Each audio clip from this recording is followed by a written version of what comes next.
সবার পিছনে পিছনে আসি আমি এলে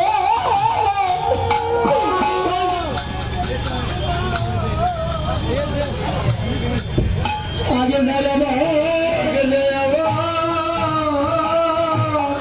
সবার পিছনে আছি আমি গেলে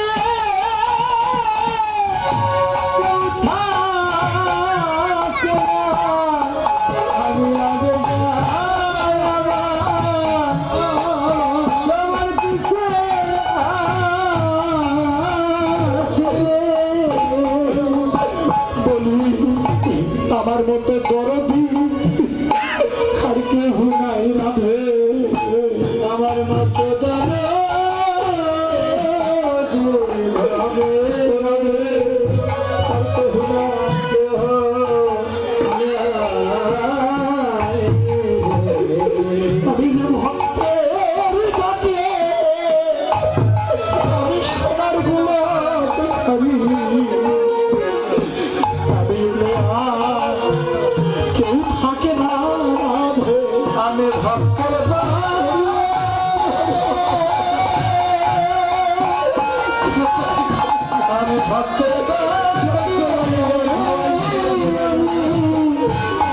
সবাই চলে সবার বললো আমি আর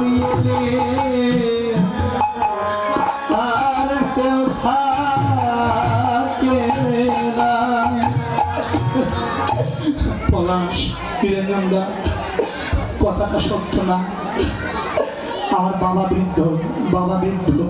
এই বাবারাই দুইজন যদি মারা যায় বুড়ো মানুষ যদি মারা যায় অনেকে অনুতাপ করে না কয় এই সময় থাকতে গেছে তাই ভালো হয়েছে তাই কয় না আর একটা যুবক ছেলে যদি মারা যায় চোখ কান নাক মুখ সব ঠিক আছে হঠাৎ করে চলে গেল কয় না ঠাকুরের কি এটা ঠিক হলো তার সব কিছু ঠিক আছে এখনই চলে গেল এই জন্য বললো রাখবে আমি না দেহের ভিতরে থেকে জীবের যা আছে সবাই কানে পাতায় তোরা চলে যা কারণ আমি যদি তোদেরকে ফেলে রেখে চলে যাই তোদের আর কোনো গতি হবে না তোরা চলে যা এই জন্য রাধে যাওয়ার সময় আগে যাই ভগবান যখন গোসারণে গেল আগে গেল যেদিন আমার জন্ম হলো সেদিন এই বিন্দু রূপে বাবার মস্তক থেকে আমি মায়ের গর্ভে আগে গিয়েছিলাম আমরা সবাই তাহলে গেলাম আগে আর যখন মারা যায় সবাইকে পাঠাইয়ে দেয় ভগবান পেছনে আসে তাই বললো সাধে এবার বুঝে রবা সবে চলে যাও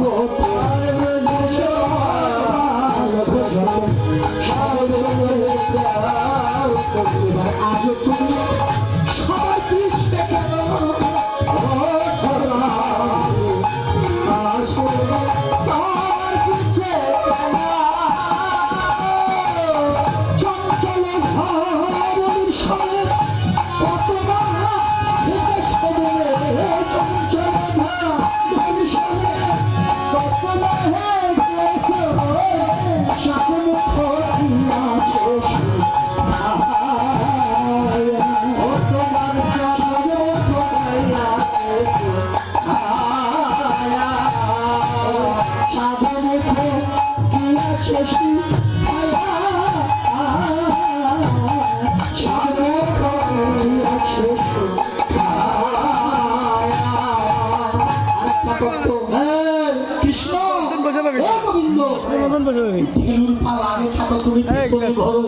সারাদিন পিছে পিছে ঘুরতে ঘুরতে প্রখর রবির তাপে তোমার বদনটা মলিন হয়ে গেছে হে গোবিন্দ পলাশ তোমার সঙ্গে কথাটা আরো বিশেষ দরকার ভবা পাগলার এই বাণী তাই বললো গোবিন্দ তুমি আমার সঙ্গে আমার ঘরে চলো ধেনু তোমার আগে থাকে তুমি পিছনে থাকো আমার মনে হয় গোবিন্দ তুমি ভগবান হইতে পারো এখনো ভালো ধেনু চড়াতে শিখো নাই গোবিন্দ বলল রাধে তোমার ঘরে গেলে কি হবে রাধারানী বললো গোবিন্দ তুমি যদি আমার ঘরে আসো আর আমি যদি তোমাকে ধেনু চড়ানো শিখে দেই হে গোবিন্দ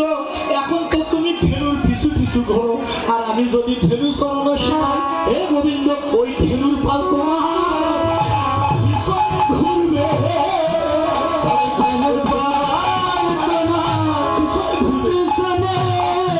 ঘুরবে। ওই ধেনুর পাল তোমার পিছনে ঘুরবে। ওই ধেনুর পাল তোমার পিছনে ঘুরবে। টাকাতে কথা তো ভালোই শুনেছি, টাকাতে 1 টাকা দিচ্ছি, ব্যাগের মধ্যে আছে, ভালো চলবে। মাথা ঝোঁকা একটা কি সুন্দর ব্যাখ্যা, ব্যাখ্যা তো ভালো।